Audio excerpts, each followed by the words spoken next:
2010 saw the dawning of a new era in supercar racing as the FIA GT1 World Championship took its bow next to the Arabian Desert and pitched 6 famous brands into a season-long battle. Drivers prepared for the first of the one-hour championship races at the Yas Marina circuit, and as the season burst into life, there was action aplenty. The Corvettes were on the pace all weekend, but they had a battle on their hands in the shape of the Martech Ford GT of Thomas Mutsch and Romain Grosjean. The former Grand Prix driver was enjoying his first experience of GT racing, but there were no rookie errors from him, and Ford thus took the first victory. London provided the next backdrop, and in the home of James Bond, how suitable it was that Aston Martin set the initial pace in the Tourist Trophy in Silverstone. Fords were less fortunate this time, while Corvettes were on fire, quite literally. Others were in the wall, but Aston Martin won on the road, only to suffer a technical exclusion, which meant victory went to Nissan with the mighty GTR. Weaving through the lanes of the Czech Republic, the Tour's next stop was Brno. Vitaphone Maserati dominated qualifying, but a jump start led to a drive-through penalty for Bertolini and Michael Bartels, and vital places were lost. It was fraught on track as well, with cars colliding and drivers complaining, but ultimately another victory for the Ford GT put Romain Grosjean and Thomas Mutsch at the top of the table. The south of France provided the next tableau as Paul Ricard resounded to V8s and V12s in all their glory. Some were in trouble, others were attacking and carrying the support of some enthusiastic fans. Maserati were able to claim their first victory of the season, and suddenly the Italian brand was in the title hunt, courtesy of Bartels and Bertolini. Wonderful Spa was next on the menu, and it was Lamborghini's turn to make an impression.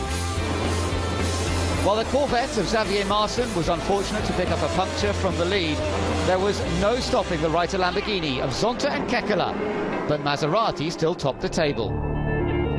The Nordschleifer is definitely supercar territory, but it was the newer version of the Nürburgring that hosted round 6. Once again, it was fast and furious racing, but the number 5 Ford was in the wars a little too much, and Richard Westbrook ended up with a drive-through penalty.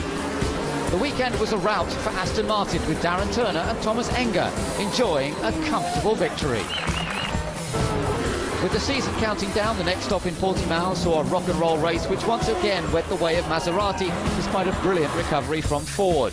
Next time out in Navarra in Spain, the Maserati could only survive what turned out to be a panel-bashing event in 6th place. This time Lamborghini was top dog, as Zonta and Kekkola earned their second win of the season. South America beckoned, and Sao Paulo in Brazil saw the penultimate race develop into a Maserati versus Aston Martin duel. But the Maserati that won was that of Bernoldi and Negrão, so their teammates still had the job of wrapping the title up at the final event in Argentina. A dream venue in a brilliant environment. The final race saw the Hexis Aston Martin team firing on all cylinders, but the championship belonged to Bartels and Bertolini, the Vitaphone Maserati.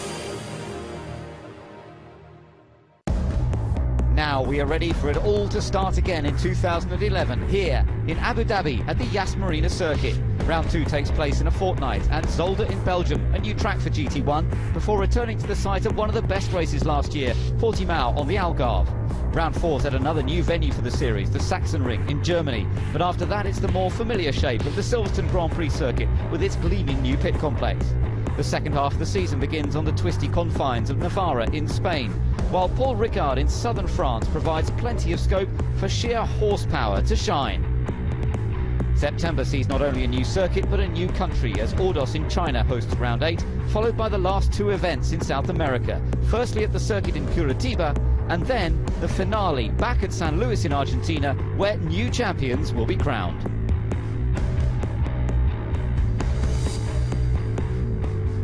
Winners of the SRO Trophy for manufacturers last year, Aston Martin returned with 2 cars run by the young driver team based in Germany.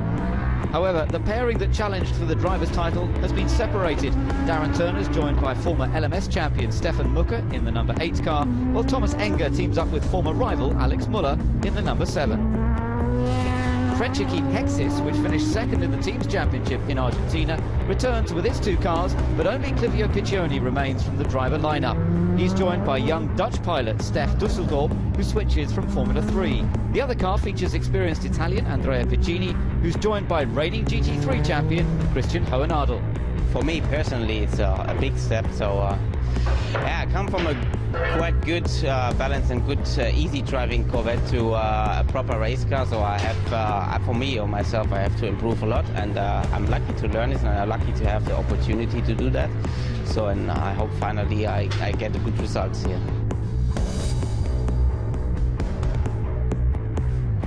Rumbling Corvettes are always a fan's favourite, and DKR Engineering enter the number 47 car, which is being driven this weekend by Brazilian Jamie Camara out of IndyCar and by the 22-year-old Frenchman Michael Rossi, who's been a championship contender in the Seat Euro Cup over the last 2 years.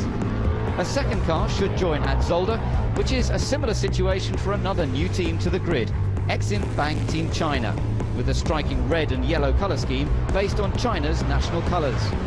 Young talent Nick Hatzberg is joined by Mike Hazemans, who had a very impressive race here at Abu Dhabi 12 months ago. Last year we were very good. We from the last place to the third. This year is much more difficult, of course. I have a good new teammate, Dutch guy, very fast. I know Patrick already for a very long time, and the Corvette I did 1 million laps, but we did the test yesterday and it was quite good. The Ford GT won here last year, and Bas Leinders, who works as both team manager and driver for the Mark VDS team, will hope to emulate that performance with new co-driver Mark Henrici. Their second car sees Maxime Martin return with a new teammate, but the team has also subdivided over the winter, creating Belgian racing, which has brought the ex-Martech cars. Highly identifiable, the driver lineup is somewhat less experienced, and no doubt they'll be calling on the experience and speed of that new driver at Mark VDS, Fred Makovicky, who finished third in the points last year. I'm really happy to drive for Mark VDS. This is new for me, and I have a new teammate, and the ambience in the team is perfect, and we want to push really hard to do something good result at the championship, and we hope that we can do a good weekend, because it's really important to start really good the championship.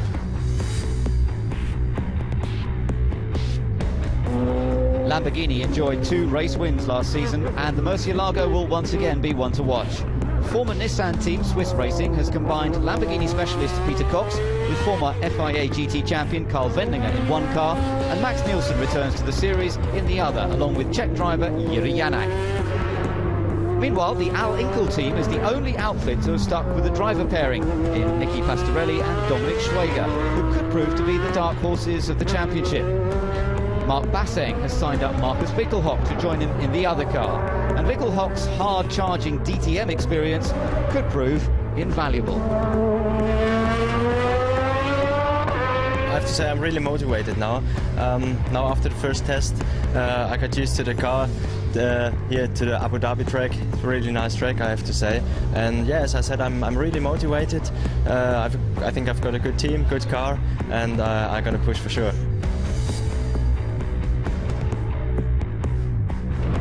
Nissan are not messing about this year. With an amazing list of drivers and 2 closely allied teams, there's no doubting their championship credentials. At JR Motorsports, Peter Dumbreck and Richard Westbrook are the all-British crew, while Michael Krum and Lucas Lohr are the German partners in the other car. At Sumo Power, 2 Brazilians that won in different machinery last year have combined forces this time. Enrique Bernoldi and Ricardo Zonta make another formidable lineup. While Silverstone 2010 winner Jamie Campbell-Walter is joined by double ALMS champion and indeed former Grand Prix driver David Brabham. I've been racing in America for a long time now, so I think it's time to freshen up and have something new in my life. And obviously joining the boys here behind me in the Sumo Power GT team, it's a new challenge, new people to learn, new cars and new circuits as well, so it's quite exciting.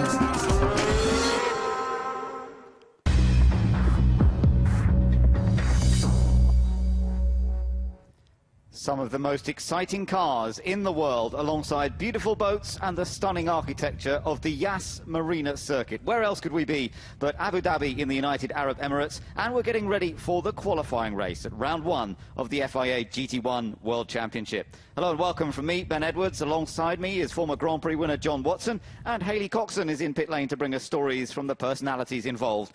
John, we have all 5 GT supercar brands represented in the top 6 on the grid, and the fastest car from qualifying is actually here, starting in 6th place. So, ingredients for a good race? Well, I think it's going to be a very exciting race. We've got a very full grid, we've got very competitive cars, and of course that pole-setting car, which had an advantage of half a second over the rest of the field, but they made a little error. They didn't respect a waved black and orange flag to require them to come back into the pits, and they consequently had to take a 5-place grid drop. That can only actually make for a more exciting race, especially in the opening laps, but in particular on the run from turn 1 up through turns 3 and up to turn 4 on the slightly abbreviated circuit that we ran on here last year. Starting 4th, the Corvette, the Team China Corvette of Nick Katzberg, and the Aston Martins are also got both, or the young driver Aston Martins are both well up on the grid. You're looking at the number 7 car. This is Thomas Enger, who will be starting this car, sharing for the first time with Alex Muller. Of course, Enger and Darren Turner shared last year, but Darren now shares with Stefan Mucker, and he'll be starting on the front row alongside this Ford. So Fred Makovicky, he was driving an Aston Martin last year, but now he sets off in the Ford GT for the Mark VDS team.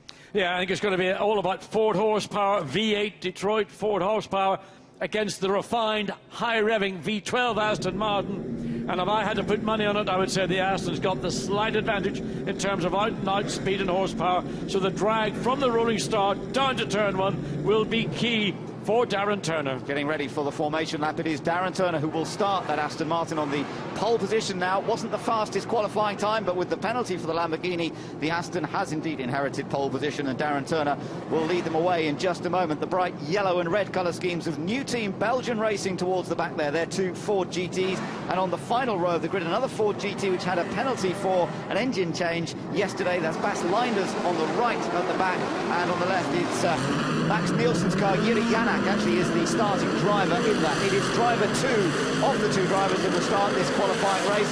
At half distance, of course, we'll have a driver change for the other driver to jump on board, our tyre change as well. Away they go on the formation lap, and this first race of the 2011 season is now not far off. Indeed. For the drivers, for the cars, for the tyres, I'm delighted to say that, in fact, the temperatures are slightly lower than we've seen over the past couple of days. It's just under 30 C for ambient and track temperature. It's actually a bit warmer, 42 C, so those sound very high, but compared to what we've had over the past 3 days, this is a cool day. Looking at the grid, we've gone through the first 3 rows. You've got the Nissans all together on the sort of 3rd and 4th rows to the grid. Row 5, there's another Nissan of Cameron Walter and Brabham. The Lamborghini of Peter Cox is next up. Then you've got Steph Dusseldorp, new driver to the series. So is Jamie Camara in a Corvette. He starts in 12th. Then you've got Basseng Lamborghini and Andrea Piccini in his Aston Martin.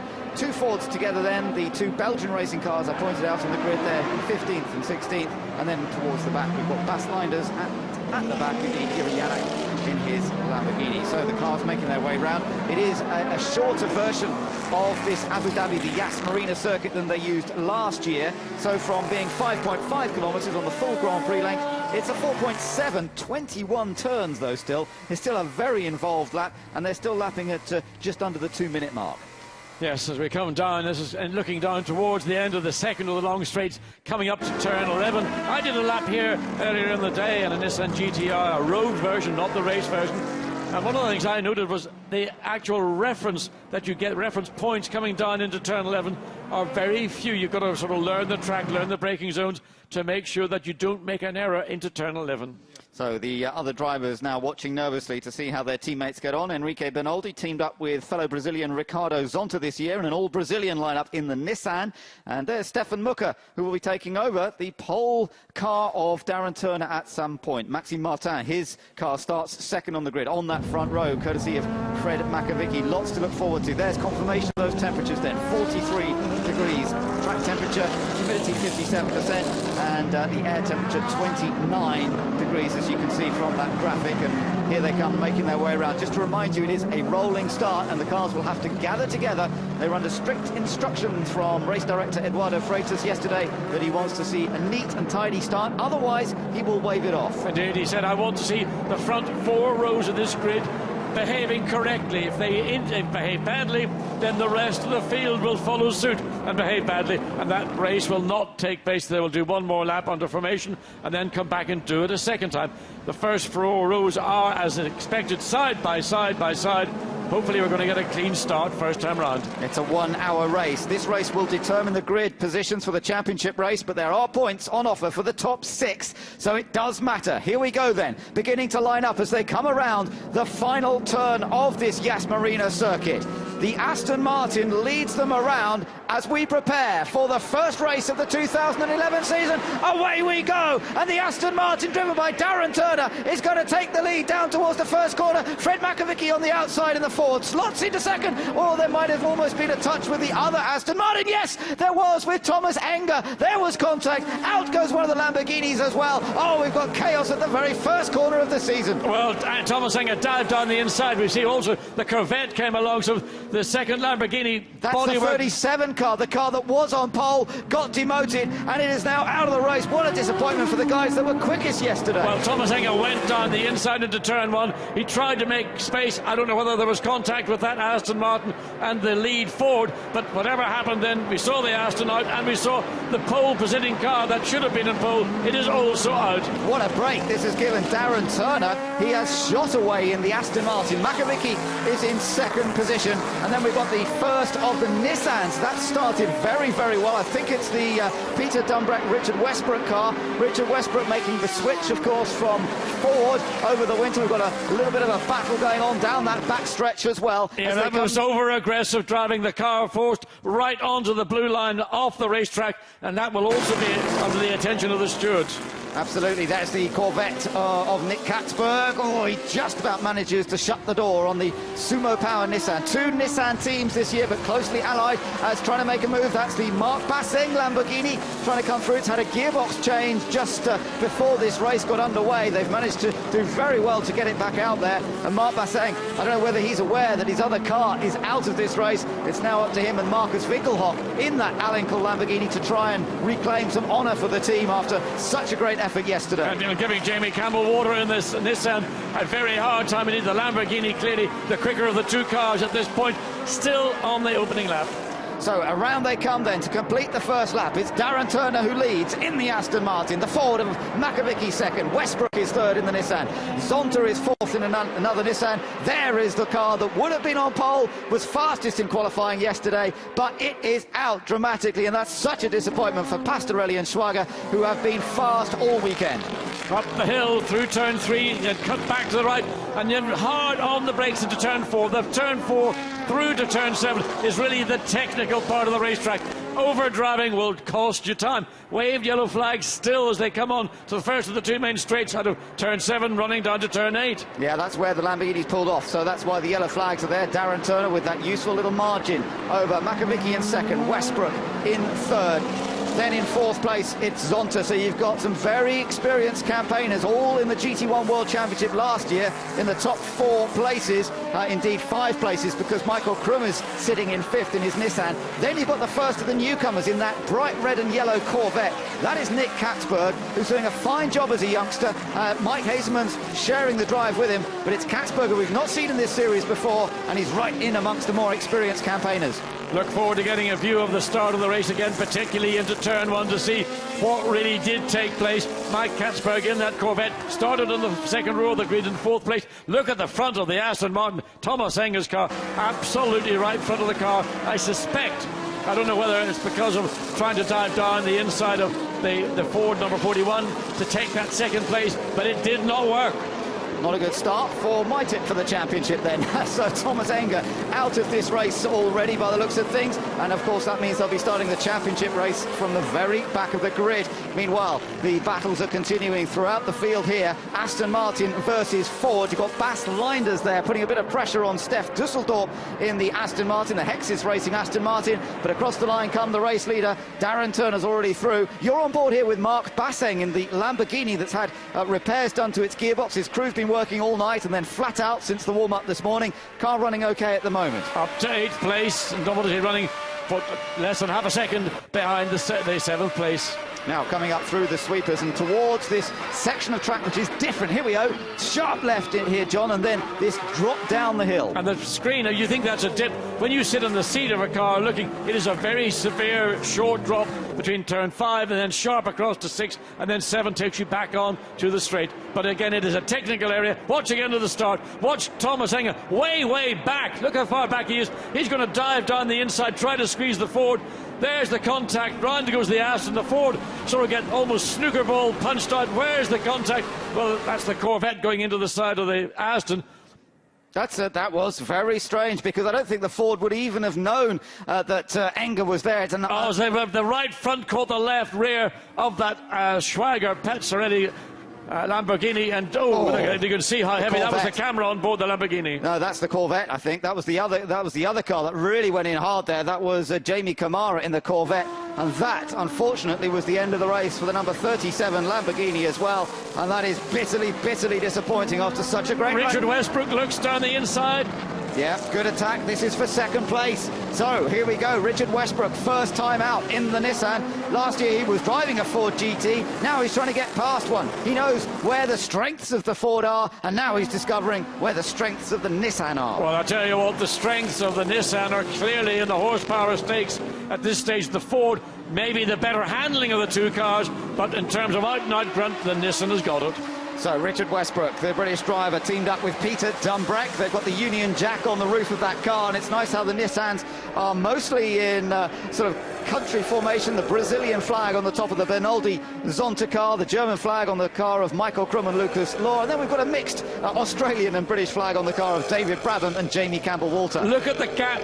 Compare that to where we were as we came round the final turn at the start of this lap, and where it is now through the handling section. That's where the Ford has got its strength, but when it gets to the straight bits of this Yas Marina racetrack, the Nissan will be back up onto the gearbox of the Ford. And this Corvette's also pushing pretty hard behind the Nissan of Michael Krum. This Corvette sitting in 6th place at the moment, trying to chase down the Nissan up ahead as we come down towards the end of the straight. Darren Turner, remember, is still leading the race. He's got an advantage of some 3.5 seconds. Good gap that over Fred McAvicky in the Ford in 2nd, then Westbrook in 3rd. This little gaggle of cars now battling over 4th place effectively. We've got Ricardo Zonta in 4th now. Somebody has had a mishap. Yes, up into turn 4, just under brakes. Difficult to read the racetrack, and just suddenly too much brake, too much speed, pendulum effect, and round she goes. Yeah, Fabien Giroir, experienced campaigner, but he's not been in one of these cars, one of these GT1 cars before, so getting a little bit caught out under braking and pays the penalty. Back with the group, fighting for 4th place. Michael Zonta. Krum in the black of those 3 cars, trying to put pressure under Ricardo Zonta. He's also aware that behind him the Corvette is something Nicky Katz has got to be careful of. And Katz also coming under pressure from another Nissan. Yeah, Jamie Campbell-Walter, that is, in the Nissan behind the red Corvette. As you say, it's not much to choose between them. And then behind Jamie Campbell-Walter, he's also being chased by Mark Basseng in a car that is potentially one of the fastest here. If you go by the qualifying and testing times, Basseng will hand over at some point in this race to Marcus Winkelhock, who's making his debut in GT1 this weekend. So a gap between Westbrook in 3rd place and Makivicki in 2nd place, just over a second. And that gap seesawing literally over the space of the 4 laps you've had. Jamie Campbell-Walter can't find a way past that Corvette as yet, though there's still plenty of time to go in this race. Clock is ticking down on the top of your screen, just under 52 minutes to go. So beginning to settle down a little bit, try and get an idea of the relative pace of these cars. There is Zonta in the white and black Nissan, the Brazilian, getting used to driving a right-hand drive car for the first time, as he was telling you, John, earlier on in the weekend.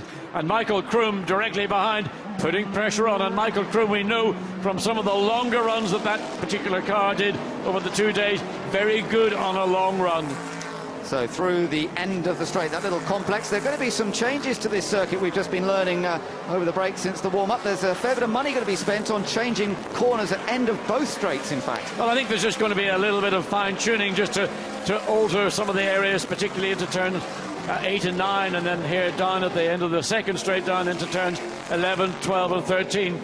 And that's just part of what here the people in Abu Dhabi are doing to make this venue an even better venue for all sorts of car and potentially two-wheeled motor racing. That's right. So, and look in the background, the Hexis car of Düsseldorf getting squeezed out of the way by Bas Leinders. Bas Leinders goes through, and he is followed by Peter Cox in the number 5 Lamborghini. So he loses 2 places in one go. The 21-year-old who's making his debut in GT1 in that number 3 Aston Martin, maybe just paying the penalty. And in fact, now the 2 Hexis cars are running nose to tail. So Bas Leinders has gained a position. I wonder how quickly now he can close up to this next group. Got a potential to do that, I'm sure.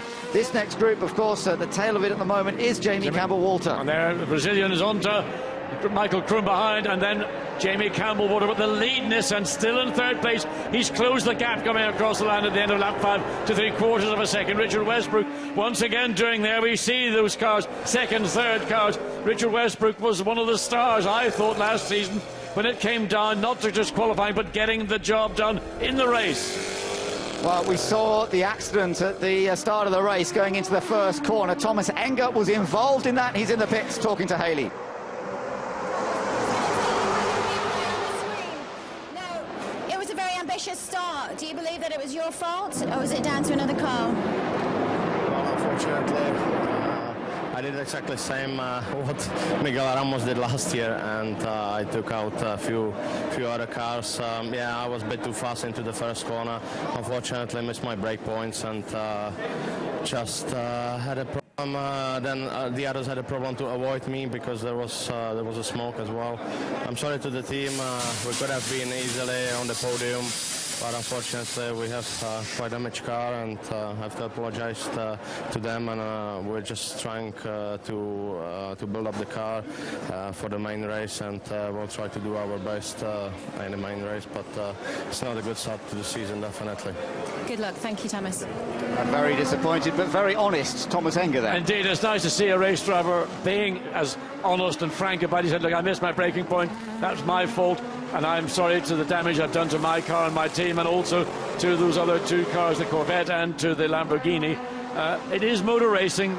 First race of the season, first corner.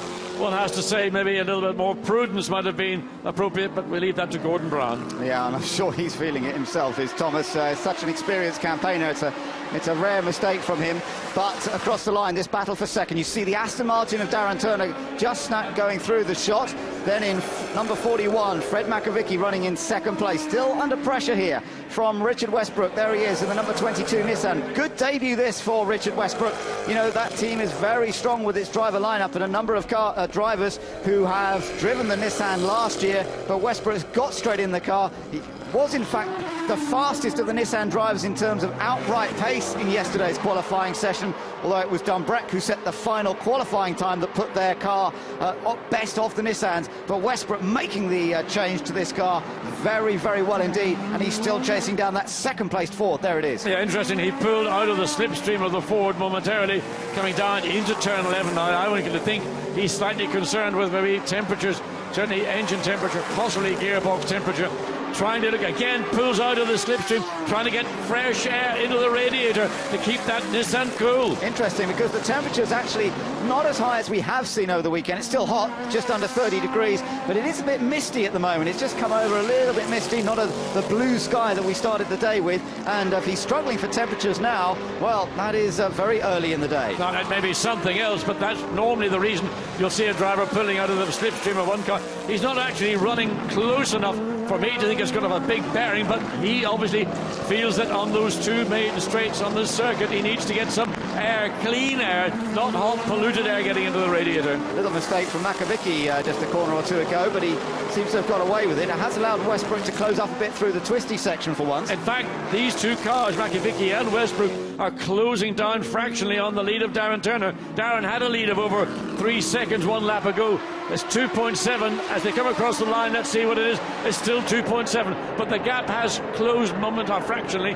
from the 2 second, third cars to the lead car. Interesting. Top 3 cars on that particular lap had an virtually identical lap times. All 3 did 1:54.1. Nigel Stepney and James Rumsey in charge of the Nissans, keeping a close eye on what's going on out there. Well, as we've seen, best Nissan at the moment is Richard Westbrook, currently in 3rd. Further down the field, the number 4 Hexis Aston Martin, that's Andrea Piccini. He's tucked in behind his own teammate, Steph Dusseldorf. The Corvette still running competitively in 6th place. A little bit more of a gap developed around it. Behind the Corvette, it's still Jamie Campbell-Walter in the Nissan that he shares with David Brabham. And it's almost like a hole. It's almost beginning to envelop the entire racetrack. Now, I woke up the other morning and it was at 7 o'clock, and I looked out of the window and I thought I'd lost my sight. It was just nothing. You couldn't see any part of Yas Marina or the racetrack or the hotel, and that's what's now beginning to descend bit by bit on the racetrack. Yeah, very misty. It's surprising, but that's the way it is. And it has knocked another degree off the temperature, just under 29 degrees now. So it's interesting,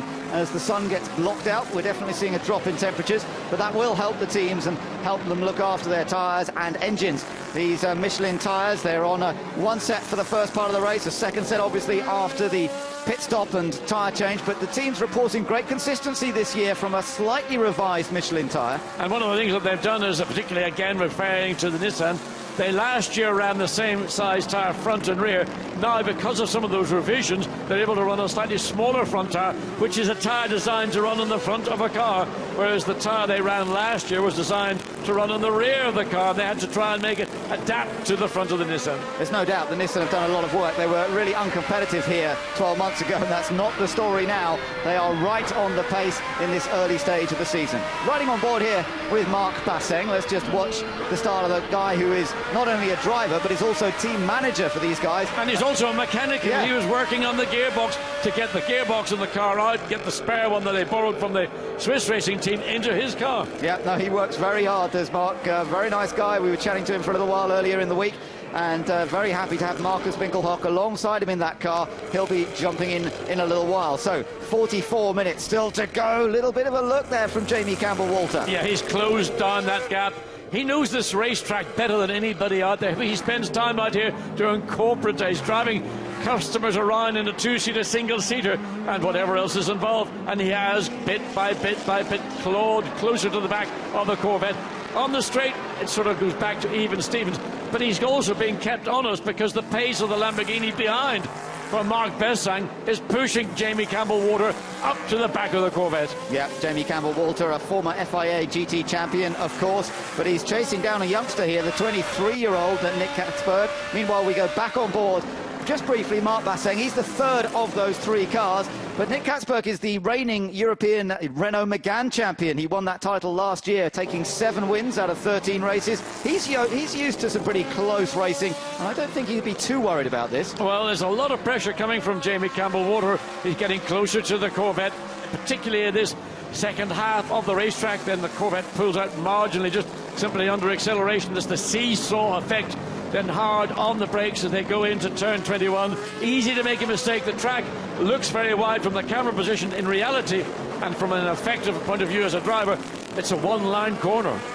There's David Brabham. He'll be taking over from Jamie Campbell-Walter. Meanwhile, Mike Hazelman's there. Will take over the Corvette of Nick Katzberg.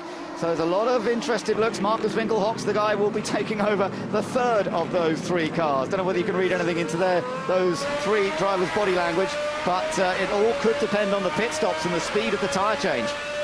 Ford in 2nd place, quickest lap of the race so far. It had been with the Aston Martins, now to the Ford of Makivicki at 1:53.7. So the Corvette here still battling to hold on to 6th position. Can Nick Katzberg maintain this advantage over the Nissan of Jamie Campbell-Walter? The white and black Sumo Power car closes up a little bit under braking.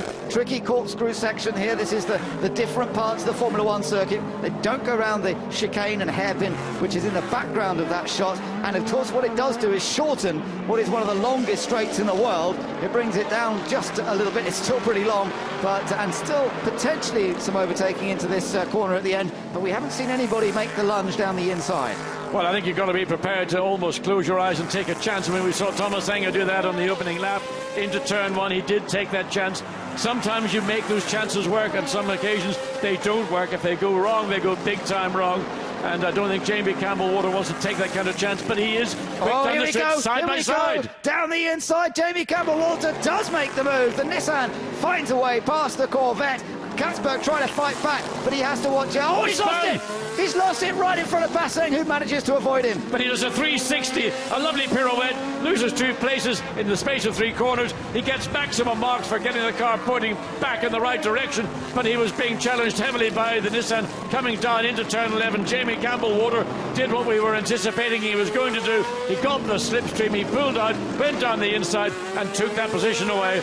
The Nicky Katzberg came back at him very aggressively, but was just too aggressive, too much power, back end went away. He just kept his foot buried in it, spun 360, but in the course of doing so, lost out to Mark Passeng in the Lambo. Yeah, and then leaving black lines on the next corner as well, so he's very fired up now, is Nick Katzberg, but he has lost 2 places as a result of that. Jamie Campbell-Walter goes up to 6th. Mark Passeng is now in 7th place, and then behind Katzberg now he's going to have to keep a little bit of a close watch on Peter Cox. Steph Dusseldorp is still in 10th place. Andrea Piccini is in 11th. Up front, let's just tell you what's happening. Darren Turner is still leading this race by 2.7 seconds. He's sort of controlled it at that pace and at that gap for a while now. Makovicky in the Ford is still in 2nd place. Westbrook in the Nissan is in 3rd. Then there's a little bit of a gap, some 5 seconds gap, to Ricardo Zonta in 5th. Let's take another look at this spin, John.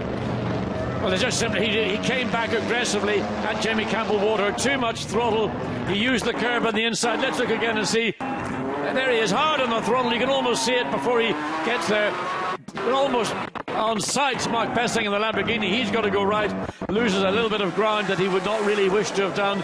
But the big loser clearly was Nicky Katzberg. But a good drive fundamentally from this young driver in a very competitive Corvette. Be interesting to see what the next couple of laps are like for Jamie Campbell-Walter. Michael Krum has just done a personal best lap time, but he still sits in 5th place, and Campbell-Walter is some 4 seconds behind him. Just interesting, that lap from Nicky Katzberg in the Corvette number 11. His lap, including the spin and getting going again, was a 1:59 against a 1:54 for the fastest, or 1:53.7, the fastest lap of the race. Little time lost, but of course, crucially, it's 2 positions. Here's the battle that's still going on for 3rd place, and it's that Nissan that is currently the fastest car on the track. Yeah, indeed, that's right. He's in 3rd place, is Richard Westbrook. That car, the Ford of Fred Makovicky, just ahead of him in 2nd position.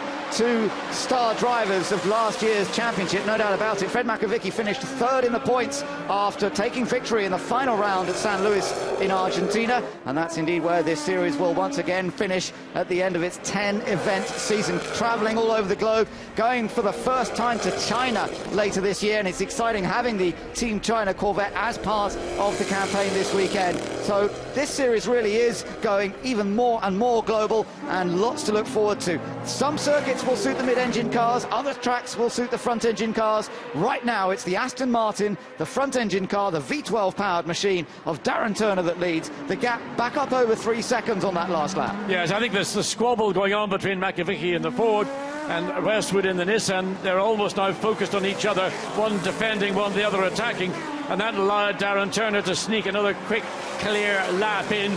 And I have no doubt the team are advising them to keep that gap minimum 3 seconds. We don't want these 2 cars to pull them down the inside. Westbrook looks not close enough. Oh, it was almost a repeat of the manoeuvre we saw Jamie Campbell-Walter make, same area of the circuit down to turn 11. Remember, the Nissan horsepower is greater right now than that in the Ford, so Nissan has got the advantage on the straight bits. Pure handling, the Ford has it. Yes, indeed. So let's just see whether they can keep that up.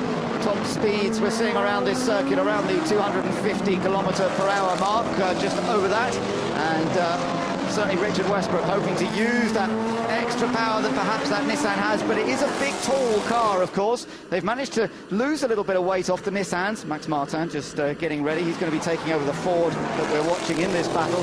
The Nissan, they've managed to lose a little bit of weight in terms of saving weight in a few areas on the car, which means they're now running a bit of ballast. That gives them a bit more flexibility because they can move ballast around the car and change handling accordingly. So cars currently second and third. The drivers preparing for a change. We saw Maxime Martin getting ready to get into the Ford. We saw Peter Dumbreck zipping up the overalls, balaclava on to get into the Nissan. Yeah, we're getting into that time now where we're going to see the pit stops being made. Look at that, the way the mist has come down, certainly over that far part of the circuit, down towards 4, 5, 6 and turn 7, which brings them out onto the first of the two straight or straight-ish sections. This has got a little bit of a kink in it, this area. There's the race leader under the bridge and disappearing into turn number 8, as following him Makovicky and Richard Westbrook. So the pit stop's going to be very, very tight, very crucial. Following them, there's the gap back to Ricardo Zonta and Michael Krum, who has closed right up to his teammates. Well, it's not his teammate, in fact, because the first of those two Nissans is the Sumo Power car, the second is the JR Motorsports. They are sister teams, but they're different teams, and they'll be going for individual honours. But they are good friends. So let's see, as they head on down, there's not really a close enough attack there, certainly for Michael Krum. He'll be handing his car over to Lucas Lohr, who's making his debut in GT1, but of course he's an extremely experienced sports car pilot over the years, whether it's in Porsches or prototype cars, and Lucas Lohr will be taking over the all-German car. Meanwhile, here we are back with Westbrook, and it is Peter Dumbreck who will be taking over from him, and this contest is certainly set to run and run at the moment. The pit window opens when there are 35 minutes to go. I think they're going to have to do another lap because they'll probably cross the line. It's quite tight, isn't it? It's going to be another lap. I think they've got 15 seconds between here and the start-finish line, and obviously they're going to do another lap because they didn't peel off to go into the pit lane. So one more lap. Again, Richard Westbrook in that part of the racetrack runs turns 16, 17, 18, 19, seems to be able to close up to the Ford. But in the quicker of the corners, the Ford seems to be able to pull that advantage back again. And when it comes down to the sheer outside, we see the first Nissan in. The Brazilian car of Ricardo Zonta was well placed on circuit to make the earliest pit stop. That might come to their advantage later in this race. It'll be interesting to see. We're also seeing the Hexis Aston Martin of Stef Dusseldorf into the pits as well. So if you were a little further back, it almost was your advantage to come in earlier there. And that's exactly what the Brazilian pairing of Zonta and Benoldi are doing. Benoldi will be taking over. No change here in the battle for second place. I wonder if we'll see them straight in at the end of this lap. Fred Makovicky in the number 41 Ford, ahead of the number 22 Nissan of Richard Westbrook. I wonder would Nissan throw the dice if the Ford does come in, Fred Makovicky does come in, would they let Richard Westbrook stay out and try and gain the advantage of an extra lap to try and literally leapfrog the Ford? Because overall lap time, I suspect that the Nissan and Westbrook are capable of going fractionally quicker than they're currently doing when they're running behind the Ford. So it's always that gamble. Do you take the risk, stay out, or do you just follow the car into the pit lane, try to beat them in the pit stop and get out ahead? Peter Dumbreck will be itching to get behind the wheel, I'm sure. We've got a change down there at the Belgian racing team. I think that was Giroud getting in, out, and Leclerc getting in. Now then, coming up towards the latter part of the circuit, got the two left-handers beneath the bridge connecting the two parts of the hotel, turns 18 and 19.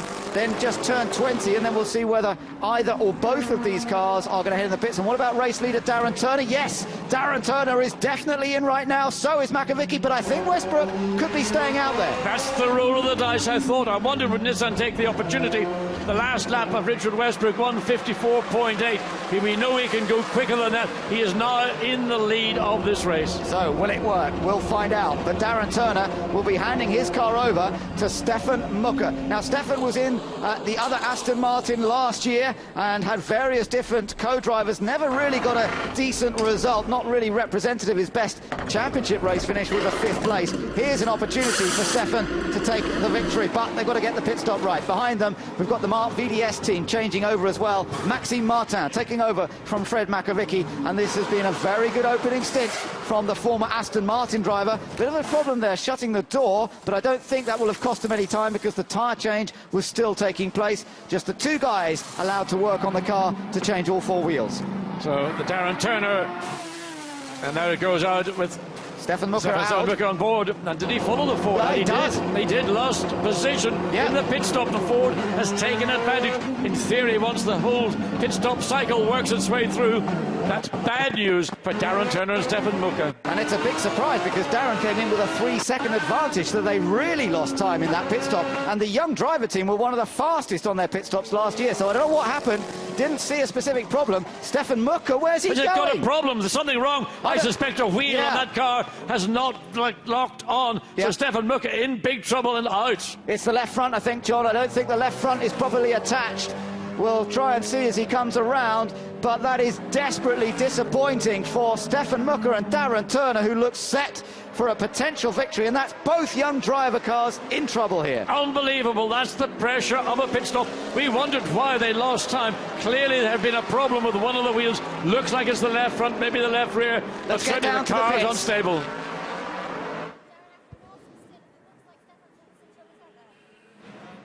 Well, what went wrong in the pit stop, I think, is a little bit delayed because I think the Ford got out in front of us. But obviously, yeah, Stefan's got some problems. I'm not sure what it is.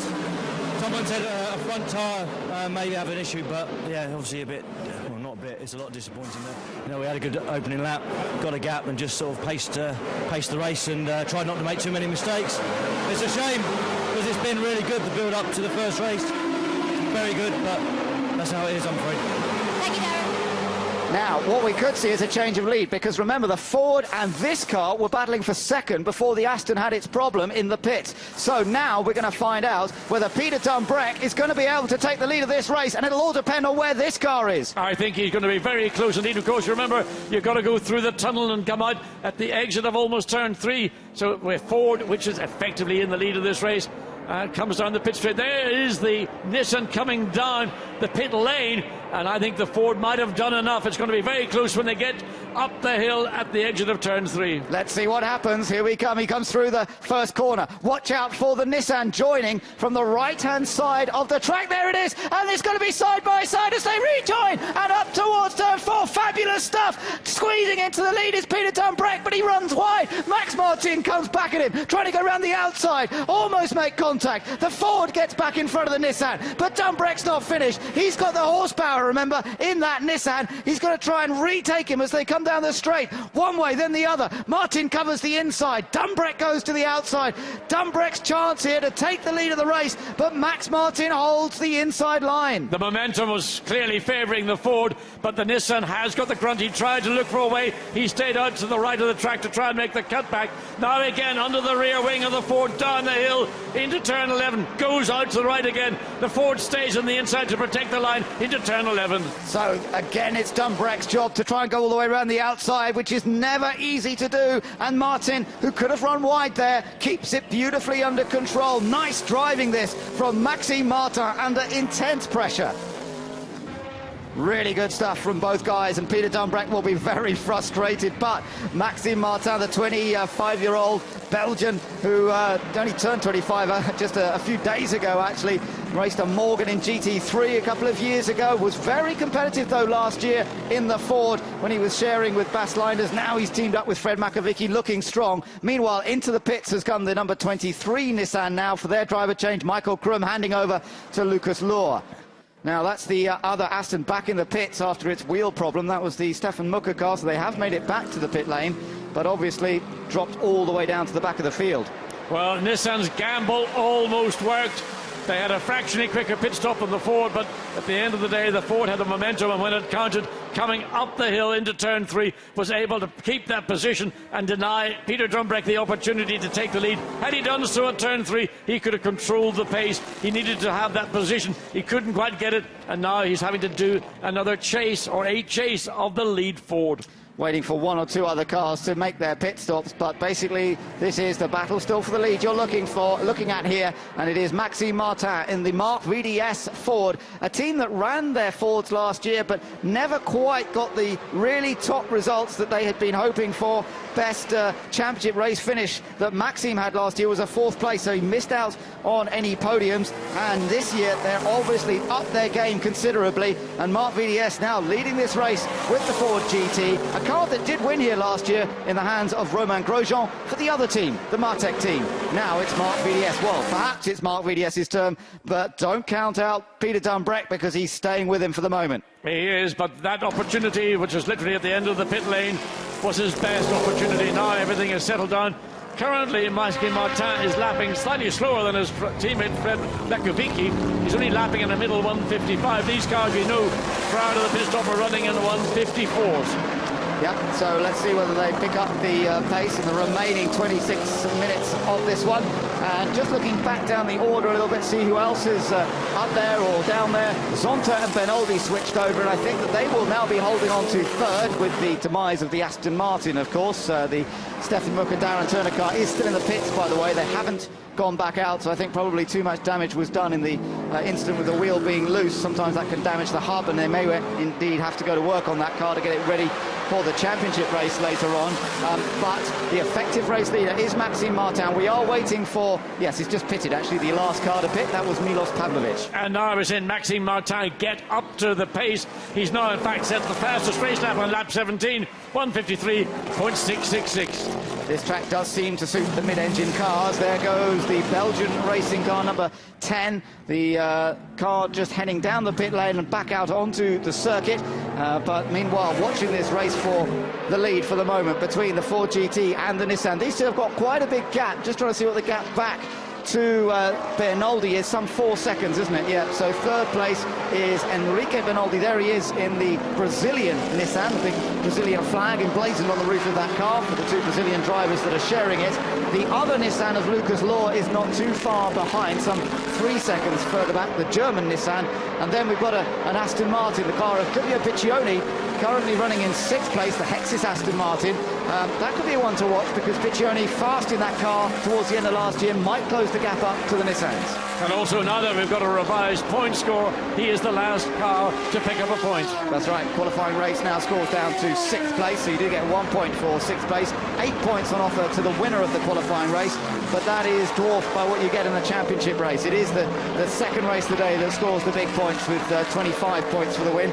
Well, I said Clivio Piccioni could be on a charge, but actually he's having to watch his mirrors quite closely right now, because quite a couple of cars sort of ganging up behind him by the looks of things. Oh no, this is the other one. This is, sorry, the other Hexis car of Christian Hohenadel, the reigning GT3 champion. He is got Carl Wendlinger behind him in the Lamborghini, and behind Wendlinger is David Brabham in the Nissan. It looks as though the Brabham Campbell Walter car lost time in the pit stop. Don't understand that. I wonder if there's some damage to the left front of that Nissan.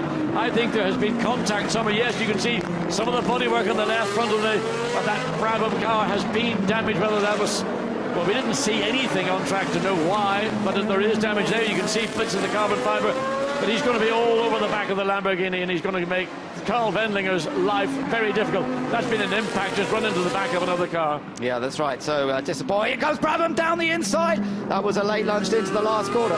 Didn't quite come off. He was able to get out of it, and he's up against a very experienced campaigner, of course, in Carl Wendlinger. Of course, by making that commitment to a basically very difficult pass, he's lost out a little bit of the ground that he previously had. So closes up into turn one. Interestingly, the Lamborghini not as competitive in turn one as the Nissan was on that little section. David Brabham's first race in one of these GT1 Nissans, first time in the World Championship. Oh, what an incredible record he has. Got a great run. He's definitely got a car potentially of going faster here, and Wendlinger's a little wide. Could be a chance down the straight for Brabham. The trouble is the bits of the Nissan are getting shredded. Pit came off between turns 5 and 6, that little drop down into the final turn 7. So whatever the damage is, it's not going to get any better, it's going to get worse. So two drivers with Formula One experience to their names, but also vast sports car experience, both Carl Wendlinger and David Brabham. Brabham off the back of 2 back-to-back championships in the United States in prototypes, but he's had a lot of success in GT1 style machinery, winning at Le Mans for Aston Martin on 2 years in the GT class. Of course, an outright winner of Le Mans for Peugeot as well in recent years. So David Brabham, really a sports car maestro, but he's up against Carl Wendlinger in the Lamborghini here, and can't find a way past us yet. But the Swiss racing team have not really got a grip on the Lamborghinis in the way that the Al Inkel team. Jamie Campbell-Walter, well, he did a good stint for his car. Watch again, David Brabham, right, can't get any closer, and more of that carbon fibre bodywork about to be shredded. This is good stuff, and it's giving a little bit of a break to Christian Hohenadel, who's up ahead of them in the Hexis Aston Martin, because they're so busy fighting one another, they're actually dropping away from him very slightly. Watch David Brabham try and take a move down the inside into the final turn onto the pit straight. Not close enough, and thinks probably more wisely of doing so. let's go down to his teammate, Jamie Campbell-Walter. Jamie, how did you find your stint? I know you've got quite experience running on this track. Yeah, it's pretty hot out there, very slippery for some reason. Very little grip in the tyres, but it's the same for everyone at the end of the day. Running well, I made a good start. There was a bit of kerfuffle at the first corner. I managed to avoid it all. And came out behind Corvette, I think it was. 4 or 5 laps in, my teammates,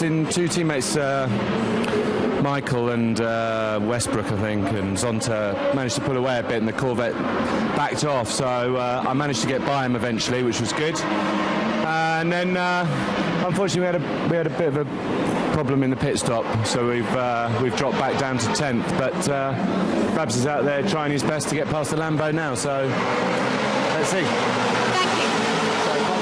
Yeah, we thought there must have been a problem in the pits, and Jamie, thank you for that, letting us know that indeed that was the case. Not quite as close this time, David Brabham, to the back of the Wendlinger Lamborghini, but I'm sure he's going to throw in a bit more here. Just a quick mention on the Corvette that Jamie was talking about, John. Of course, we saw Nick Katzberg have that pretty impressive 360-degree spin. Mike Hazelmans has taken that car over now, and it's running in 7th place. Yeah, running in the middle 155s against the quickest running in the middle 154, so the Corvette not able to put a move on to the 38. That's the Mark Bessing, now Marcus Winkelhock behind that car. Now riding on board the number 5 car here, and this car sitting in 9th. This is Wendlinger chasing. Well, he's trying to defend from Brabham, of course, behind him, and up ahead of him he's got that Aston Martin of Christian Hohenadel. Carl Wendlinger having to adapt his driving style because he was in the Nissan last year that was run by Swiss Racing Team. Was never a particularly, well, I say never, they had flashes of being competitive, but what Carl was saying to me the other day was it would be quick and very occasionally, and then for no reason they'd lose all pace. Now he seems much happier driving this Lamborghini. Well, it's more like a car that he's accustomed to, the layout of the Lamborghini, more or less like a sports racing prototype, whereas the Nissan is very much, in the true sense, a GT. Yep, big front engine car, taller of course as well. It from what Richard Westbrook was telling us, easy to spin up the rear wheels with all that horsepower as well in the Nissan, so a gentle right foot is required. Of course, the race version of the Nissan GT-R has to run 2-wheel drive, just rear-wheel drive, as opposed to the road car version, which is 4-wheel drive, so it has a little more traction perhaps to deal with all that horsepower. But all the cars in this series run as rear-wheel drive only, and it's up to the teams and engineers to sort them out as well as possible. This is still the battle for the lead, not much change here, still a close-run thing between Max Martin and the number 41 Ford and Peter Dumbrek and the number 22 Nissan. They're running 3/4 of a second difference. You can't really get any closer. If you do, you begin to hurt yourself, partly with the cooling, but also with the tyre, and especially the front tyre in the case of the Nissan. So running on board with Lucas Luhr here, he's sitting in 4th place, tucked in behind his teammates. And for Nissan, this is looking pretty strong at the moment. They're running 2nd, 3rd and 4th. It might not be the top spot, but this is exactly what James Rumsey wanted from this team of superstars that he put together. He wants them all to help each other and effectively take points off the opposition too, because that's what they can do with drivers of this caliber. I mean, they didn't bring in 5 new drivers and keep 3 of the previous drivers just because they like to change drivers. They brought on people that were the best available to the team, and it's interesting, somebody like David Brabham, who we've been following a little bit further down the field, should choose to give up a series in North America where he has won those 2 championships to come and race in GT1. He feels he wants to take a GT1 world title to his CV. Yeah, he wants, that's right, a world championship to add to what is a very impressive CV already. And fair dues to him, and he was very quick in qualifying yesterday, put in a very fast lap to Brabham in the first qualifying segment. Pretty impressive stuff in his first appearance in the car, but they've obviously, as we've heard, had their problems in this race. 2 leaders though are separated still by just a fraction of a second here, and Dumbrek looking close, but can he get anywhere near enough to really challenge Maxime Martin? And Martin has got to keep a cool head here. Still some way to go in this race. Could be on for his first victory in the GT1 World Championship. For that matter, Peter Dumbrek had a qualifying race win last year with his then teammate Michael Krum. He would still be looking for his first championship race win later in the day, but perhaps he'd feel a little bit more confident in this position than Martin. Oh, that was a potential attempt there, and in fact, again, again, yeah, the Ford lost a bit on the exit too. Yeah, well, it's sort of slightly unsettled Martin because he didn't expect the Nissan to make that move as he turned up into turn 16, coming into turn 17. Not really possible to pass into turn 17, but again applying a lot of pressure into these final two turns. So Peter Dumbreck isn't satisfied with running second. He's once again on the move, on the attack, and the Ford will feel the heat from the Nissan on the faster parts of the circuit. But you could see the good traction of the Ford there off that final turn. The Nissan just lost a length or so coming off the last corner. It is putting all that horsepower onto the road that is sometimes the limiting factor for the Nissan. That's what they're working on. And it's up through turn 2 and turn 3, which works again to the strength of the Ford. The Nissan then closes it back under brakes. Through this section of circuit, it's pretty much even Stevens. So the Nissan's got the benefit of horsepower. It's probably fairly similar in the low-speed parts of the track, unless you spin up the rear wheels, just as we saw there, coming onto the straight. Peter Dumbreck keen to get the power on. And down the main straight, the Nissan should have the advantage, but the gap is so great coming onto the straight, it doesn't really make much effect. Lights ablaze on both cars as both drivers are flat out here as they try to earn the qualifying race victory. Bear in mind, though, that the championship race is the one that offers the big points later in the day. It would be hugely silly to put on a really risky manoeuvre to get past and then throw away your chances in the main race later where the big points are on offer. And I'm sure that will be calculating in Peter Dumbreck's mind. I was talking to him a little bit earlier this morning. He was giving some rides in the car that you took out earlier on, John, when we went out together. And he was saying then, you know, you've got to think about how Bartels and Bertolini won this title last year. It wasn't by being the fastest and winning every race. It was by being consistent and always being in the hunt. Slowly, slowly catch the monkey. Indeed. And Peter Dumbreck, I think, has absorbed that lesson that he saw Bartels and Bertolini deliver to the rest of the opposition last year. But you've got to remember that that particular team and that particular car were an extremely well-oiled machine. They knew how to win races, but principally they knew how to win championships. That's what Nissan have got to focus on. They've got to start winning races consistently. If they don't win, get on the podium, but it is going to be consistency. Yep, leaders come back across the line then to complete another lap. 1 minute 54.3 for the race leader and 1 minute 54.4 for Peter Dumbreck. They are shadowing one another, and Dumbreck won't have given up thoughts of winning this race, that's for sure. It depends a lot on how the tyre wear lasts on the two cars. You've got the bigger, taller Nissan here, which no doubt has different weight distribution to the squatter Ford GT, which has that lovely mid-engined configuration, which they would hope, I should say, to look after the tyres very, very effectively. But will that be the case? We'll have to wait and see. The Ford GT is actually the widest car on the grid, just fractionally, but a wider wheelbase than any other car out there. Just take a look. This is the swap for third place here, and up the inside, that was Lucas Law getting past Enrique Rinaldi. Yeah, it's a good move down the inside. Careful for both team drivers not to trip over each other and collide and take themselves out. So that's what working in a team is all about. Although they are two individual teams and two individual drivers, they still understand what we were just talking about a second ago. To win races, to win championships, you've got to avoid accidents. So there's first car and second, still shadowing him. So Maxime Martin in the Ford. The Ford, by the way, it is the widest, the longest car. Interestingly enough, in the wheelbase terms, not in overall terms, but in wheelbase terms, is the Nissan, but only by a little bit over the Ford. So not much difference between the two of them. Nissan sort of looks longer, but it's taller as well. The big difference between the two is the centre of gravity. The Nissan is the taller of the car. The Ford is approximately 40 inches. That's why the original model was called GT40. So getting that weight down as low as possible is again a big advantage when it comes to handling. Another little race that's going on here still between Christian Hohenadel, Carl Wendlinger behind him, and then still David Brabham. And then further back we've got Marcus Winkel. In fact, further ahead, sorry, I should say, Marcus Winkelhock is sitting in 6th place, and he's behind the other Hexus Aston Martin of Clivia Piccioni. This is sizing up to be quite an entertaining little tussle between the two of them. The Monegasque Clivia Piccioni in the Hexus Aston Martin. And Marcus Winkelhock has been racing in the DTM series in recent years, also famously, of course, led the 2007 European Grand Prix at the Nürburgring, driving, of all things, a Spiker Formula 1 car. Well, in DTM, he was always in an older car, so he didn't really get the chance to show what he can do, and now he's got a chance in a fast Lamborghini. And it is passed up through turn 3 again. You can see just how difficult it is to hold the car. There's a battle, David Brabham. Has he gotten past? I think he has, yeah. pass Carl Bendlinger, even with the damage to the left front of the car. Somehow it must have been maybe in those last 3 turns where we've seen David Brabham being very, very combative with Bendlinger in the Lamborghini. Yeah, I think he did the move that we sort of saw him attempt earlier on. A late dive down the inside. Looks as though they've both got away with it cleanly. So Brabham has gained 1 position. That puts him into 9th now. Chases after the Aston Martin of Christian Hohenadel, who's in his first ever GT1 World Championship race, but was a championship winner in GT3 last year, the Corvette that he drove, back with the race leaders, and Dunbrack a bit further back this time in 2nd place. The gap has opened up a fraction more this time. Well, just over 11 minutes of this race remaining. Sometimes a driver decides, I'm just going to drop back, get a little bit of fresh air, give myself a chance to recompose, then build the momentum, have another attack.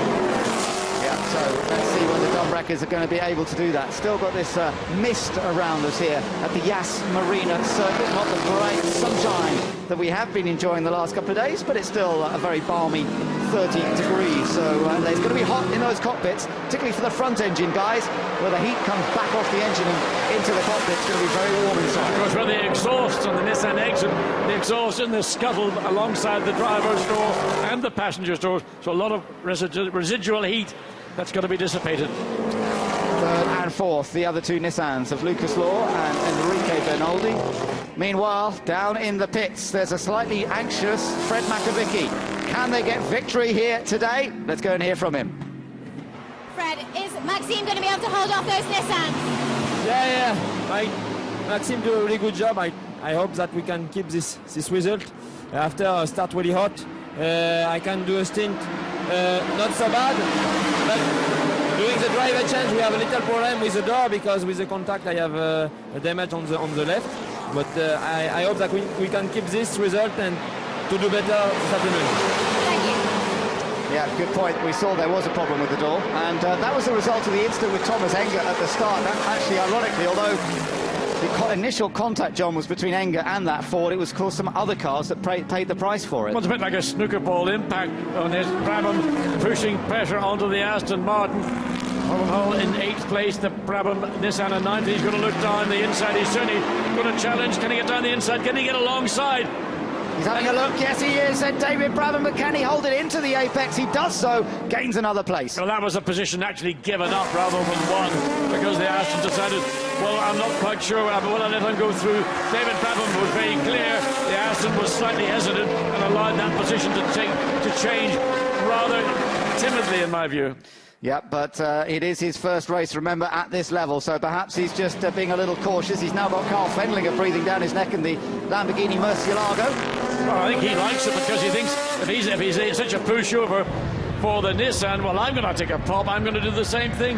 That's right, these drivers soon register the body language of another car and see whether a driver is going to be aggressive or a little bit more easy to pass, and Fendlinger will have noted that. So David Brabham's got to the front of this group of 3 cars. It puts him into 8th place now, but he's some way back, I think, from the Corvette of Mike Hazelman's, which is still sitting in 7th place. Marcus Winkelhock is in 6th place in the Al Inkel Lamborghini, 5th place for Clivia Piccioni in the Hexus Aston Martin. But remember, up front, with just under 9 minutes to go, the Ford GT of Maxime Martin and Fred Makovic is still leading and looking to take the first victory of the season, but still being chased by the All British driver crew in the Nissan. Richard Westbrook drove the early part. It's Peter Dunbrack doing the job now as we go back down the field once again to Carl Bendlinger, who's trying to get past that car of Hohenadel. Well, you saw how David Brabham managed to do it down at the end of the second straight. He's not close enough here to give him any real pressure coming up into this rather technical part of the racetrack. He needs just to get the Lamborghini as close to the Aston Martin as he can and pick up the throttle. The Aston slightly wider in the middle of those 3 corners that lead onto the straight. So here we go. Can Bendlinger do anything? That Lamborghini's powerful, but does it have quite the power advantage? The Nissan, and he's going to have a little go down the inside, but he's not there. He's not alongside, unlike the situation with Brabham. And that V12 Lamborghini power beat the Aston Martin in an out-and-out powerhouse shootout. Meanwhile, Marcus Winkelhock in the number 38 cars, right with Clivia Piccioni, and this is for 5th place, John. So this could be exciting stuff. Marcus Winkelhock is a DTM driver, knows a thing or two about aggressive racing. Let's watch him from on board. Look, I tell you, Clivia Piccioni is one little tough nut. He's not going to make any sort of easy pass to allow the Lamborghini of Marcus Winkelhock to take away that current 5th position. just now as he really gets to grips with that Aston just up ahead, punches it down a gear through these last couple of corners, which brings them round to complete another lap with just over 7 minutes to go. Out of the last bend they go, and the gap between them is less than a second. Let's just see as they cross the line this time. Yep, it's all 4/10, that's all of a second between them, up and towards turn 1. How far behind the next car are they? Well, there's a couple of seconds to Enrique Bernoldi in the Nissan, just a bit further up the road, but you never know, they might be able to close that gap as well. I think the focus is going to be so much on defence on the one hand of Piccioni, attack on the other hand from Marcus Winkelhock, that Bernoldi in the Zonta car, I think probably with the time remaining, isn't going to come into play. But if Marcus Winkelhock can do a move on Clivio Piccioni and make it stick, that's going to be worth watching. It is, yeah. Nice relaxed sort of stance from Marcus Winkelhock at the wheel as he comes down the straight. In towards the chicane at the first part, turns 8 and 9. Now out onto the longer of the straights on this format of circuit, because we're not using the full Grand Prix length. Is there going to be a chance for him down where we have seen a few bits of overtaking? Meanwhile, just looking at the leaders there, because Dumbreck again has closed up to the back of the Ford. Yeah, and it's just sort of, when am I going to make a move? I've got probably one chance in the remaining 6 minutes, and he's tried to keep the tyre temperature consistent, not overwork the tyre, keep the engine cooling at a level which will allow me to get close to the car when it really will count.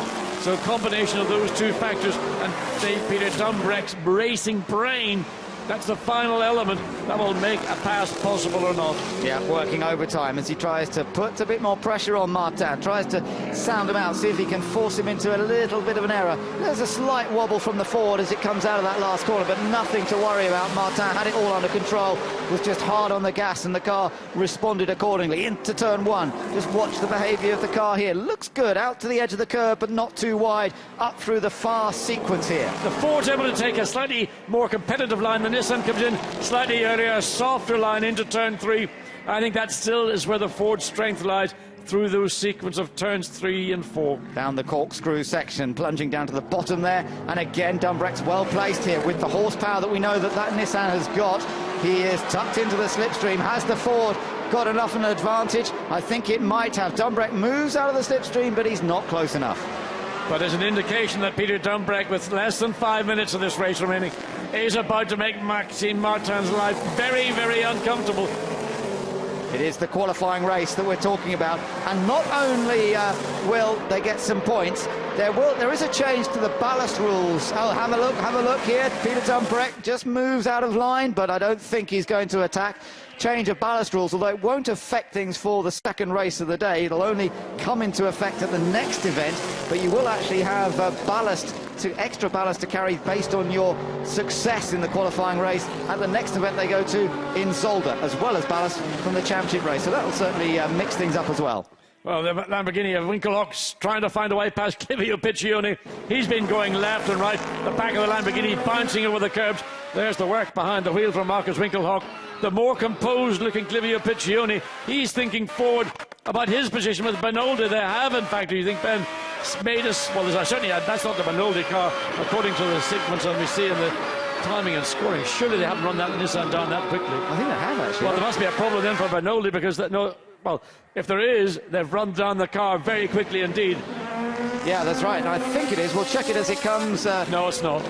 Past us next time around, but looking there at Wendlinger, who's still trying to find his way past the other one of Christian Hohenadel, still hasn't managed to get past that Aston Martin. Looking out of the window, I can see the third place that Nissan go through. You're on board there with Wendlinger. No, it is that Nissan, you know, I've just seen them go past us, so they have caught Bernoldi, that other group, and that is going to be very interesting in the closing moments, but we are running out of time, only just over 3 minutes to go for any changes to happen here, and it looks good at the moment for Ford in this qualifying race. And there's going to be another lap and a bit, and that's going to be the 1 hour will be concluded. Nissan has dropped back in second place, Peter Dumbreck. Maybe there's one more last hurrah for Peter Dumbreck, but the defence from Maxime Martin has been absolutely wheel perfect. It has. It's been a beautiful drive by Maxime Martin. Now he's just got to keep it going for, as you say, a lap and a bit, and he'll have taken a qualifying race victory. Of course, all of them want to think about the championship race. If you win this race, you pick up a few points, but in a way it's more important that you then start on pole position for the second race today, the championship race, and then of course you can earn as many as 25 points for the race victory if it all goes according to plan. Peter Dumbreck will be aware that it's silly to make a mistake at this point. He and Richard Westbrook have earned themselves a solid finish in this one. Do you think it would be better to start in the second position starting grid, therefore on the inside of the corner going into turn one, than winning the race, getting those additional points, but starting on the right-hand side, knowing that the Nissan has got the horsepower to try and make the drag into turn one? It's a good question, John. I mean, off that rolling start, you would have to say the Nissan may have the edge. So maybe Peter Dumbreck won't be too disappointed with second place in this race, and we'll have to wait and see what happens later on. But for the moment, I don't think he's really close enough. They will be coming around this time across the line, and this will probably be their last lap. Let's just keep an eye on that as they go across the line. Yes, it is confirmation of that, and it's Maxime Martin back on board though with Marcus Winkelhock here, because we might see a change in the closing stages of this one as he chases down Clivio Piccioni, and Enrique Benoldi's just ahead of the two of them. The big hope that Marcus Winkelhock is that Clivio Piccioni will get into contact with Lucas Lohr. Lucas Lohr then will be under pressure from two cars, but it will be the third of the three that, in my opinion, is the one that could be the biggest beneficiary. Yeah, this is Marcus Winkelhock riding with him. Just briefly, as we turn our attention back to the race leaders, as we watch this final lap, just to see whether Peter Dumbreck can get any closer. You're on board with the race leader, Max Martin. Gear changes, looking smooth as he goes down through the box. It's been a very composed performance by both teammates. They're new to each other, Fred Makovicky and Max Martin, but you wouldn't know it. They've both driven flawlessly so far. Coming down through the backstretch now, this is where we have seen the Nissan's speed advantage. Fred Makovicky knows that their first win of the season is hopefully pretty close, as long as Maxime Martin can just hold it all together now. Finished 14th in the championship last year, that best finishing position of 4th in a championship race that he had, but it was a little bit of an up and down season. Had a 5th place at Navarra. The 4th place, by the way, came at Paul Ricard, the championship race at Paul Ricard. But what a good result in prospect here if he can win the qualifying race and earn pole position for the championship race. And Peter Dumbreck and the Nissan in second place of a lap ago have decided we'll take second place, we'll take our chances on the inside of the track going into turn one. We will try not to repeat. We saw Thomas Enger get it all wrong, a very ambitious manoeuvre down the inside, misjudged his braking, and took out two cars, including himself. Belgian racer Maxime Martin celebrated his birthday a week ago, and now he celebrates winning the qualifying race here at the Yas Marina circuit in Abu Dhabi. Marc VDS take the victory, and he will be delighted with that, with co-driver Fred Makovicky. A perfect performance. Alongside draws Peter Dumbreck, who fought hard and had a little bit of a think on a couple of occasions to try and go through, but couldn't make it happen. But I tell you what, Nissan do finish second, third, and indeed 4th from 3 of their 4 cars. That's a very impressive run by them, with Dumbreck second, then Lucas Lohr third. 4th place for Enrique Benoldi. 5th place is the Aston Martin of Clivio Piccioni. 6th place for Marcus Winkelhock. Hasemans in the Corvette finishes in 7th place, and then in 8th place I think it's going to be David Brabham. This is the battle for 9th, and Christian Hohenadel is still going to hold on to that 9th place in the Hexis Aston Martin. He beats Carl Wendlinger across the line, who takes 10th place. Mark Enrici, I think, is going to finish in 11th place in the other Mark VDS Ford GT. But now Makovicky can relax, he can smile, and he can enjoy the moment. They have taken the first win of the year, and they've earned pole for the second race of the day. And I think Fred Makovicky in particular should be very happy indeed, because he's come into this team driving a car he hadn't really any experience of, did a strong job in the opening stint, handed over to Maxime Martin. They had a slightly dodgy pit stop there, damage to that left door, but there was a good pit stop and they got out ahead and they took control. Indeed they did. So they've earned themselves 8 points for winning the qualifying race, but 6 points going to Peter Dumbreck and Richard Westbrook. They'll be happy with that start to the season. 4 points going the way of Lucas Lohr and Michael Krum. Then 3 points to Benoldi and Zonta. 2 points to Piccioni and Düsseldorf. Düsseldorf, of course, the youngster on his debut in GT1, so well done to him getting the points in his first outing.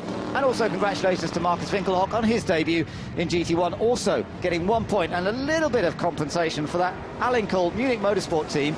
Thought they had pole position yesterday, John.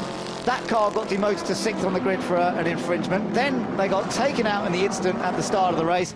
So at least the other car, the number 38 car, came home with a point.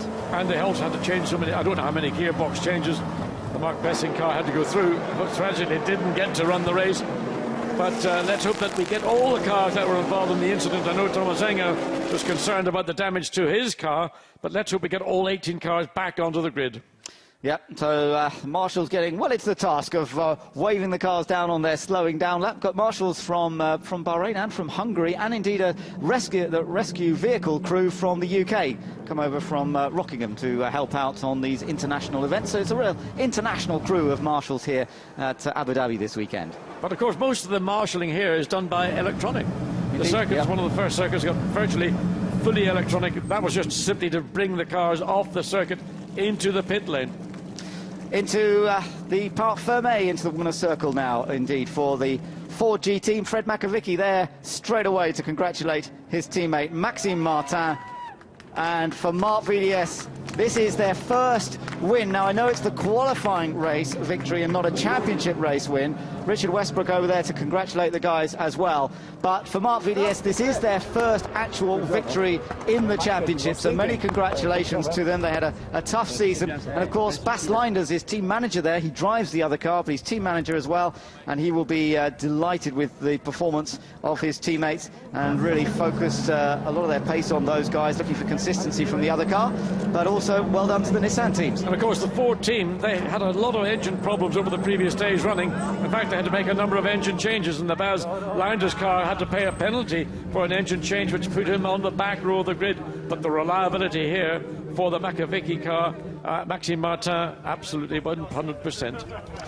So great stuff. There was a change, of course, for third place between the two Nissans of Lucas Law and Enrique Bernoldi. So Bernoldi ended up finishing in fourth place in the car he shares with Ricardo Zonta. And there we are down there in the pit lane. We'll get a word with the guys in just a moment, I'm sure. The picture's being taken with Maxime Martin and Fred Makovicky enjoying this moment before thinking ahead, looking ahead, planning ahead for the championship race. But looking at the pace they had, well, you wouldn't bet against them taking victory in that championship race as well.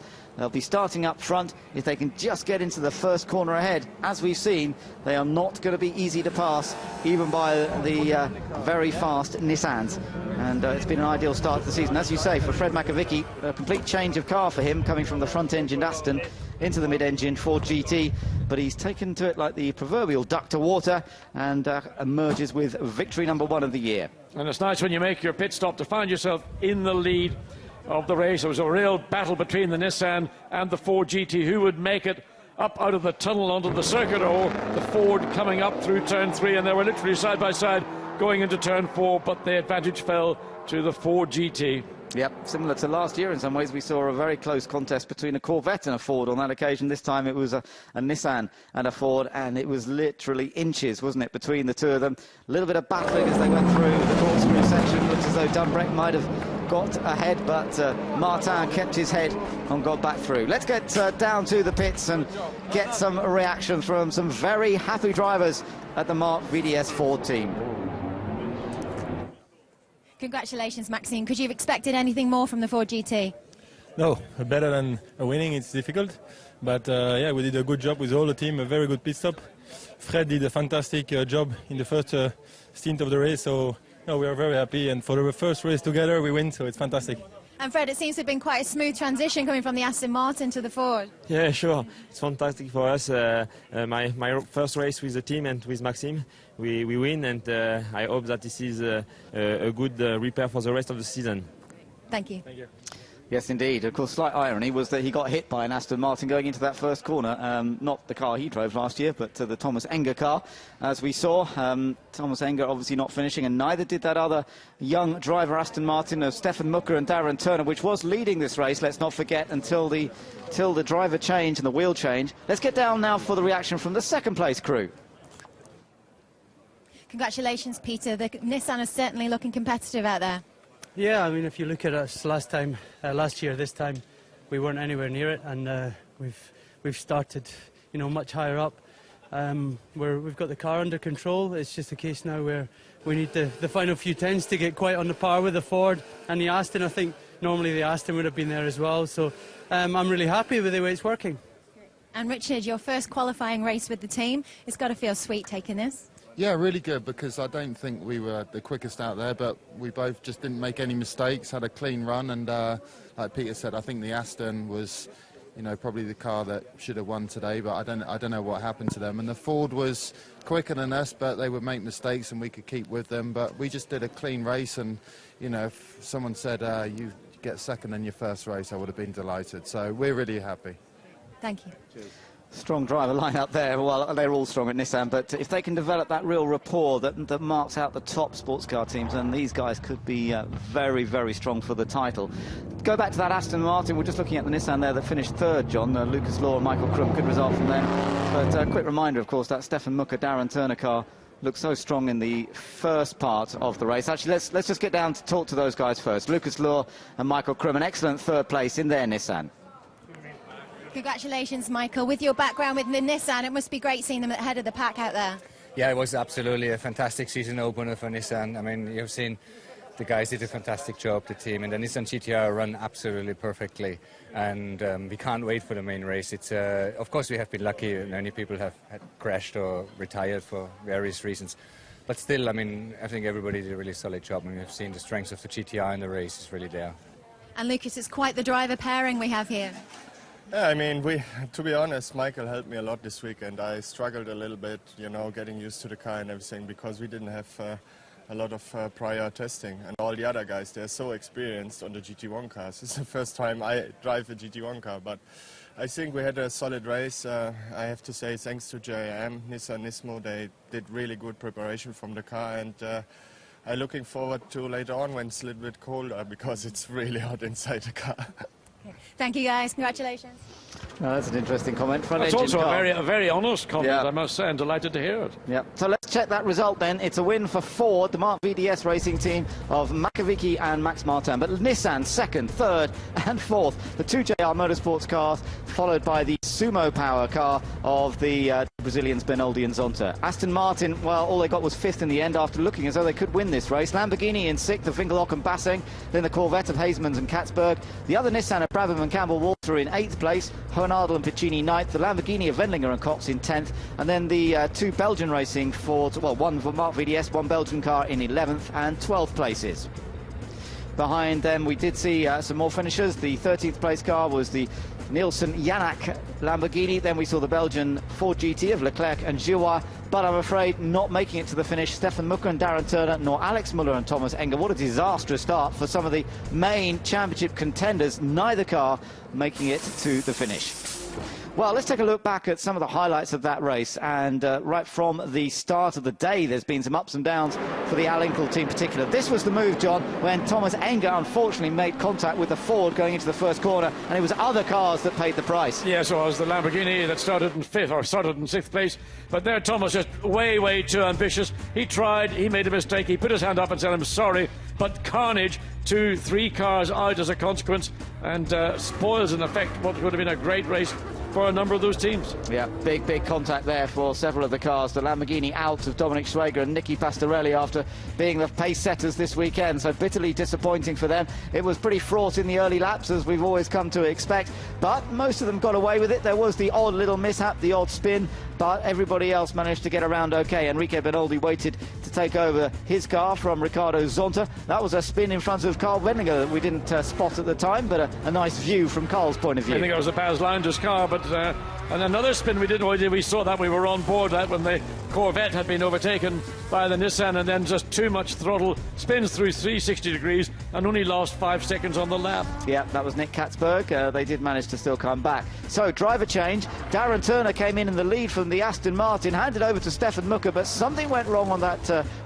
tyre change. The car went back out and never made it. Well, it did get back into the pits, but was never back up to the pace. So disappointment indeed for them. That meant we had a battle for the lead then. This was Stefan Mucker in trouble, trailing back to the pits. The battle led in the pit lane and out on circuit to see which of the cars would come out in front, and it was all going to be the Ford versus the Nissan. Fred Makavicki was out of the Ford, and it was Max Martin who now had the task of trying to defend his position from Peter Dumbreck. This was Stefan Mucker making it back in. Yeah, just got in. You could see the left front wheel already pretty much detached. Jamie Campbell-Water hard race. David Brabham also hard charging, so much so that he got a little bit of damage to the left front of his car, ended up in 8th place. Karl Wendlinger was attacking throughout the race, his first race in the Lamborghini. Michael Krum, meanwhile, was delighted to see that Lucas Law was able to get past the Brazilian Nissan to gain them 3rd place. Nervous moments for Fred Makovicky as he saw his car coming under a lot of pressure from Peter Dumbreck in the Nissan. Meanwhile, Marcus Winkelhock was also on a charge. This was Lucas Law then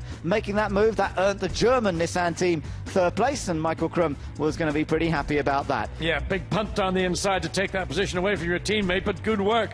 And that was David Brabham. Look again, David Brabham doing it again, and turn 21, threatened to do it. First time we've actually seen the manoeuvre. Yep, so that was Brabham's pass on Karl Wendlinger, which he had tried before, and then he made a very straightforward pass on Hohenadel. Hohenadel not really fighting the position there, and David Brabham gained another spot. So a certain amount of satisfaction after their pit stop problems. But up front, it was all about Max Martin as he came through to take victory. The checkered flag went to the Mark VDS Ford, shadowed virtually all the way by Peter Dumbreck in the Nissan, and those two cars will start on the front row, of course, later on today for the championship race, when they'll be going after the 25-point maximum score from that race. We had some teams do the double last year by winning both the qualifying race and the championship race, and that's definitely going to be the target there for these guys. Bas Leinders as happy as anybody, the team manager, driver of the other car, to see that car come through and win.